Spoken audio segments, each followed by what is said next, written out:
Bonjour à tous, petite vidéo de méthode sur l'étude critique de documents en géographie. Donc dans cette vidéo, en première partie, nous allons voir les exigences de l'exercice.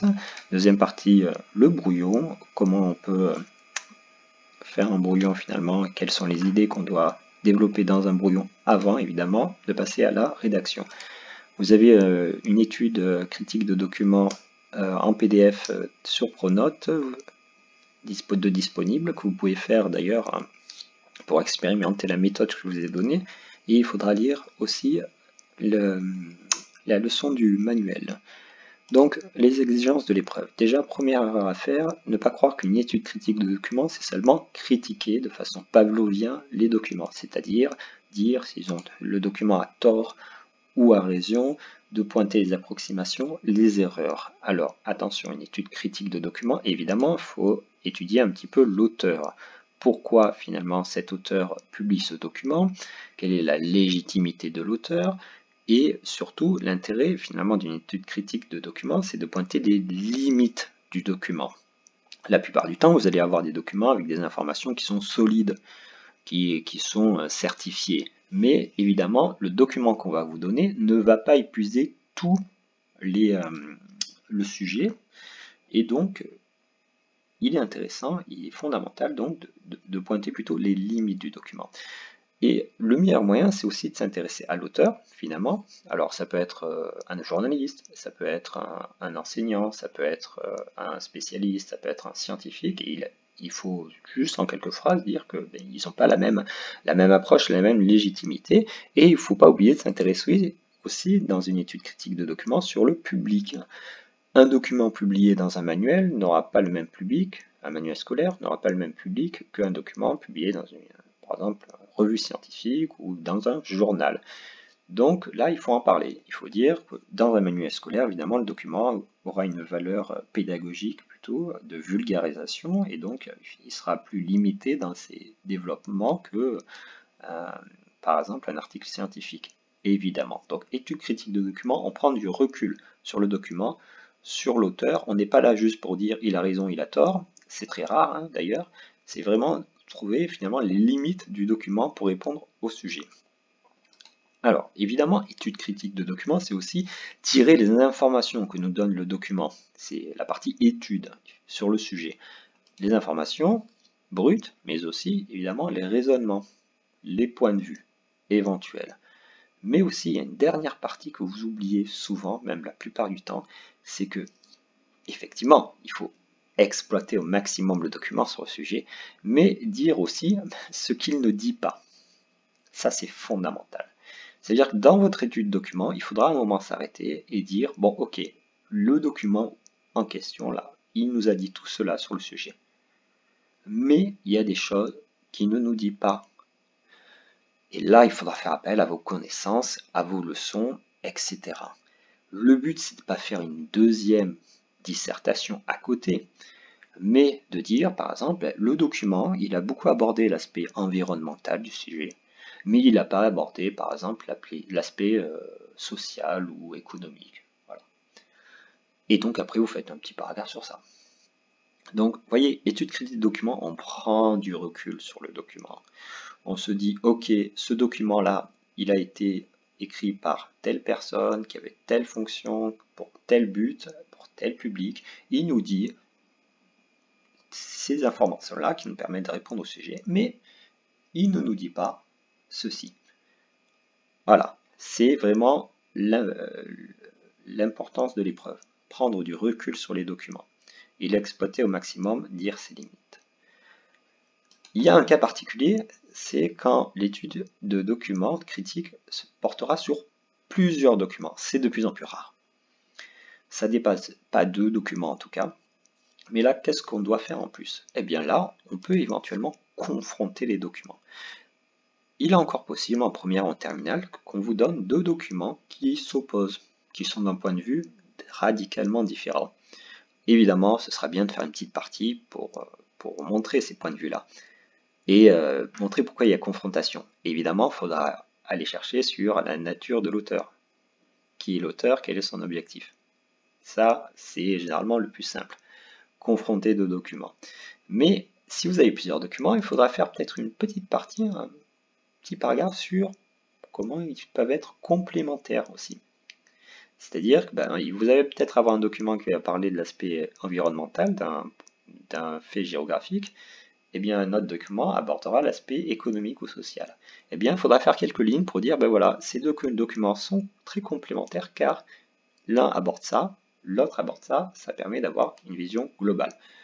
Dernier point, parfois les documents sont complémentaires parce qu'ils sont à des échelles différentes. Vous allez peut-être avoir un document sur une échelle mondiale et un autre document qui aborde une échelle locale. Et là encore, il faudra faire quelques lignes pour dire, ben voilà, c'est complémentaire parce qu'on a deux échelles différentes. C'est l'idéal en géographie. Alors maintenant, on passe au brouillon. Alors, qu'est-ce qu'on peut faire avant finalement de composer? Alors le brouillon, moi je vous conseille d'abord, premièrement, de vous fixer sur la consigne uniquement. À la rigueur, vous ne commencez même pas à regarder les documents, vous vous intéressez à la consigne. Et dans la consigne, généralement, on vous donne la problématique directement. En tout cas, au bac de l'année prochaine, on vous donnera probablement directement la problématique. Comment l'étude du tourisme international permet de prendre conscience de la mondialisation et de ses conséquences? Qu'est-ce qu'il faut faire sur cette consigne? Eh bien, vous l'avez deviné, je pense. D'abord, il faut définir les mots-clés. Les mots importants, les notions importantes de la consigne. Donc, vous notez ces mots-clés sur votre brouillon. Vous avez tourisme international. Il faut donner une définition de ce qu'est le tourisme international. Et vous jetez aussi quelques idées que vous avez sur notions ou réflexions que vous avez sur ce tourisme international. Vous avez aussi mondialisation. Alors, cette notion, évidemment, il faut la développer. Vous pouvez donner la définition de la mondialisation et tout ce que cela implique. Et vous avez conséquences. Alors, conséquences, vous notez aussi, et vous vous dites, conséquences, tiens, qu'est-ce qu'on va pouvoir développer? Ah, les conséquences, ça peut être des conséquences sur l'environnement. Ça peut être des conséquences sur l'économie. Ça peut être des conséquences sur la société. Ça peut être avoir des conséquences à plusieurs échelles. Donc, vraiment, le mieux, à la rigueur, c'est de faire aussi une petite carte mentale, si vous aimez cet exercice-là. C'est vraiment jeter toutes les idées que vous avez, sans même regarder les documents d'abord. Et ça vous permet d'encadrer un peu mieux le sujet. Alors, quelquefois, vous avez des bornes géographiques. Là, vous n'avez pas de borne géographique. Mais on estime, c'est évident que c'est à l'échelle du monde. Mais, quelquefois, vous pouvez avoir en France, en Allemagne, etc. Bon, bref. Là, quand il n'y a pas de borne géographique, généralement, tourisme international, mondialisation, c'est à l'échelle du monde. Mais ça ne veut pas dire que vous allez pas devoir changer d'échelle. D'ailleurs, les documents vous y invitent dans cet exercice-là. Donc, vous avez bien compris ici, on définit. On met tourisme international, c'est quoi? Mondialisation, c'est quoi? Conséquences, ça peut être quoi comme conséquences économiques, sociales, environnementales, etc. etc., etc. Différentes échelles. Peut-être qu'il faudra parler à l'échelle mondiale. Peut-être qu'il faudra parler à l'échelle nationale ou locale. Peut-être ou peut-être pas. En tout cas, on épuise tout le sujet. Ensuite, deuxième partie, sur votre brouillon, vous allez vous intéresser aux documents. Tirez un trait, vous étudiez les documents. Toujours sur le brouillon là. Alors, première chose à faire, il faut identifier le document. Alors, identifier le document, c'est se poser les bonnes questions et ensuite essayer un petit peu de critiquer. Alors, se poser des questions sur les documents, vous le savez déjà, la nature du document. Carte, article de journal, croquis, schéma, etc., etc., etc. Là encore, il faut s'interroger sur l'utilité du document en fonction de sa nature. L'utilité d'une carte n'a pas la même valeur qu'une utilité, par exemple, d'un article de journal. Voilà. Il faut donc s'intéresser à l'auteur et à la source. Attention.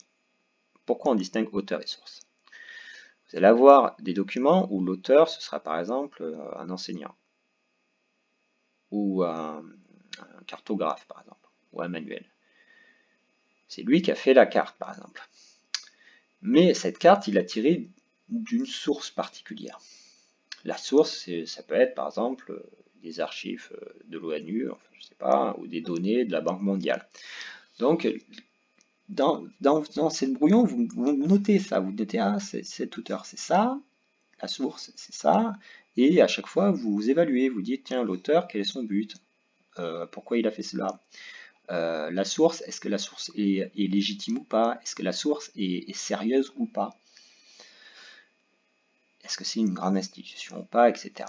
Donc tout ça, hop, ça vous sera peut-être utile dans votre développement. Troisième chose à s'interroger sur les documents, c'est la date et le contexte de publication du document. Alors en géographie, généralement cette partie, bon, c'est pas la principale, c'est surtout en histoire évidemment que vous avez compris que c'est important, le contexte historique. Mais là, quelquefois, c'est intéressant. Faut faire attention surtout sur des documents de géographie qui sont très anciens. Évidemment, si on vous demande d'étudier par exemple la faim dans le monde et que vous avez un rapport de l'ONU de 1990 sur la faim dans le monde, autant dire que là, il faut dire que les chiffres ils sont pas du tout actualisés et que ce document-là est donc sujet à caution pour expliquer la fin dans le monde en 2020. Mais attention aussi, c'est très difficile d'avoir des statistiques actualisées très proches. On estime quand même que sur des phénomènes très généraux, si on est dans les 5, 6, 7 ans de période, ça va. Enfin, il ne faut pas exagérer non plus et dire ah, ça dépasse 6 mois, ce document n'a aucune valeur. Mais évidemment, sur des points précis, il faut nuancer. Alors, dernier point, vous avez la question évidemment du destinataire. À qui est destiné ce document? Donc voilà, le droit de brouillon, vous répondez à ça. Quelle est la nature du document, l'auteur et la source, la date et le contexte, destinataire. Et on se pose des questions. On se dit, ah tiens, en fonction de la nature, c'est quoi le but? En fonction de l'auteur, c'est quoi son but? Est-ce que c'est légitime ou pas? Est-ce que la source est sérieuse ou pas? Dans la date, est-ce que la date est assez proche de ce qu'on veut étudier ou pas? Dans le destinataire, c'est destiné à qui ce document? Est-ce que ça veut dire que le document, enfin, il faut prendre avec précaution ou pas?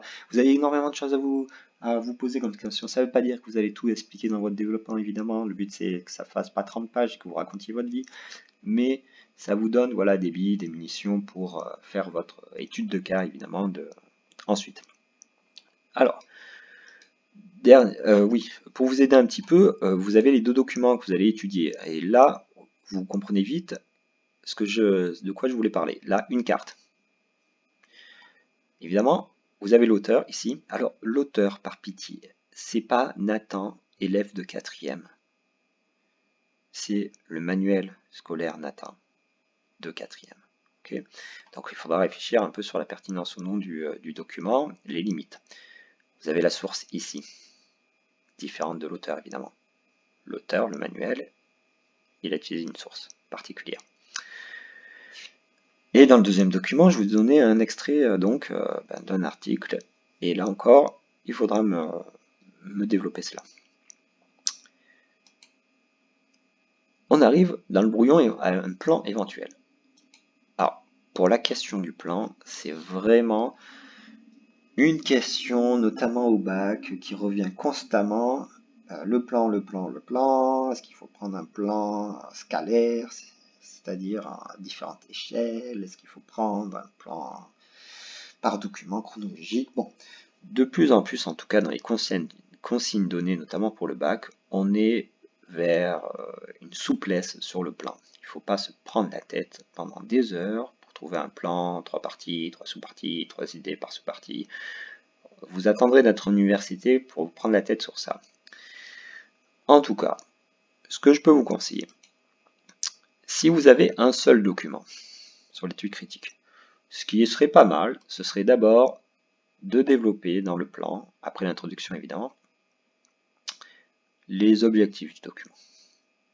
Vous dites, voilà, vous dites ces documents à tel objectif, destinés à tel public, etc. Ensuite, vous développez sur les idées principales du document, sur quoi le document met l'accent, c'est-à-dire il s'intéresse particulièrement à ça, ça, ça, qu'est-ce qu'il nous apprend pour répondre à la problématique factuelle.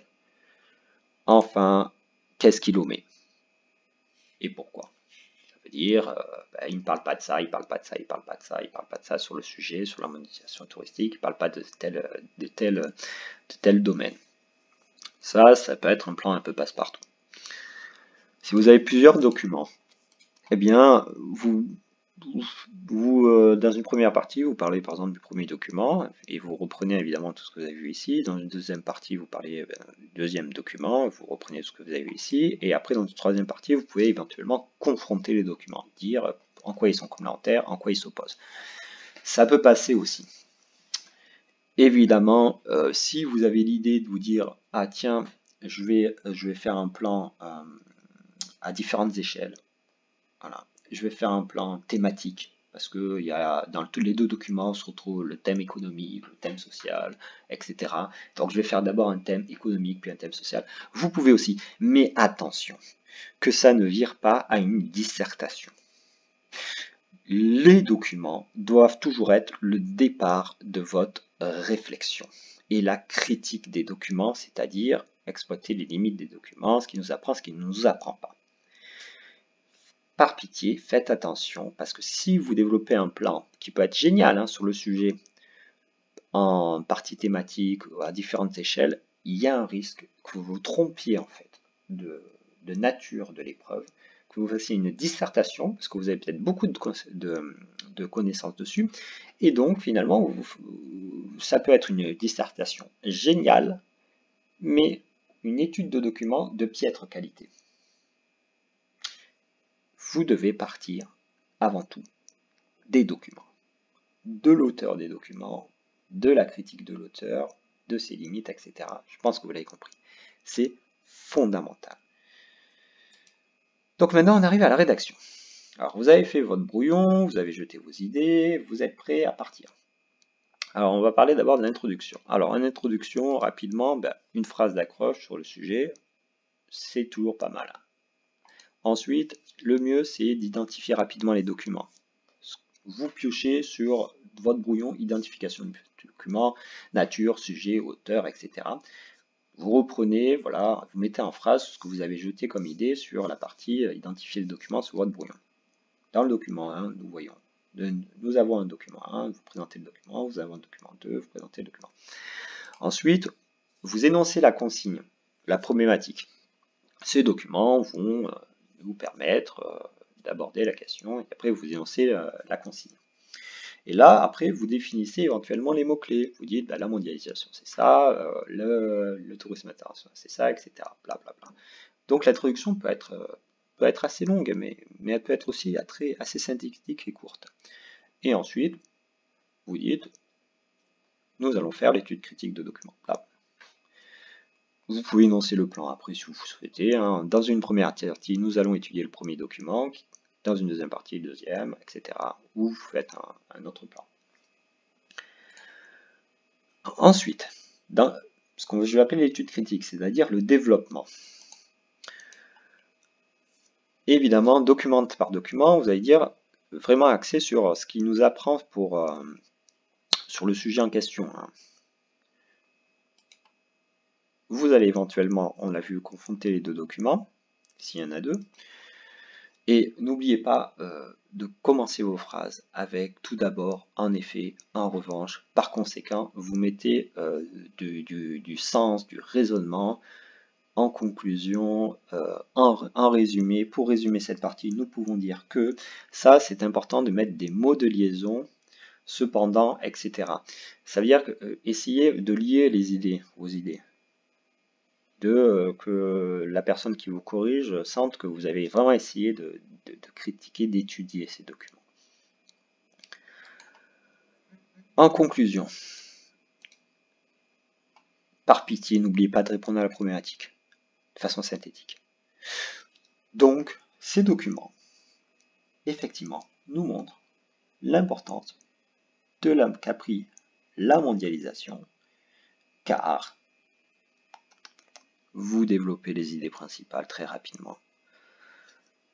Et à la fin, vous pouvez faire une ouverture éventuelle. Alors l'ouverture, ça peut être quoi? Un autre sujet en lien. Je vous donne un exemple. On a vu les mobilités touristiques ici. Mais ne pas oublier qu'aussi la mondialisation a eu un impact considérable sur les mobilités en général. Et là, par exemple, vous pouvez parler d'immigration, vous pouvez parler, etc. Vous pouvez changer d'échelle. Vous pouvez dire, ces documents nous ont permis de comprendre la mondialisation à l'échelle du monde, hein, mais peut-être qu'il faudrait plus développer telle et telle autre échelle, l'échelle nationale, à l'échelle d'un continent, à l'échelle locale, à l'échelle d'une ville, etc. Bon bref, à l'échelle d'un territoire géographique donné, par exemple. Et là, vous pouvez partir, par exemple, sur rapidement de 3 lignes en disant c'est intéressant notamment de voir l'impact du tourisme dans des territoires spécifiques comme Venise ou les Maldives. Voilà. Vous voyez, et après, vous, 2-3 lignes, hein, faites pas une dissertation sur les Maldives, hein, ça va énerver le correcteur, hein, parce qu'il a autre chose à faire. Mais vous montrez que voilà, ces documents, ça épuise pas le sujet, c'est bien d'un petit peu plus rentrer dans les détails. Voilà, donc une vidéo assez longue finalement, assez exhaustive. Attention, le but c'est pas de faire tout ce qui est indiqué dans la vidéo. C'est vraiment une vidéo qu'il faut regarder régulièrement, peut-être partie par partie. Quand vous faites votre étude de document, c'est des conseils très généraux. Il y aura peut-être d'autres conseils qu'on vous donnera en première ou en terminale, et ce sera très bien. C'est un point de vue sur l'épreuve, et il y en a beaucoup d'autres. Mais je pense qu'elle était nécessaire à faire parce que il y a cette étude critique document, souvent, vous l'abordez de façon un petit peu difficile et vous vous trompez sur les objectifs réels. Donc bon courage et on verra bien sur l'épreuve de bac que vous aurez ou pas d'ailleurs l'année prochaine.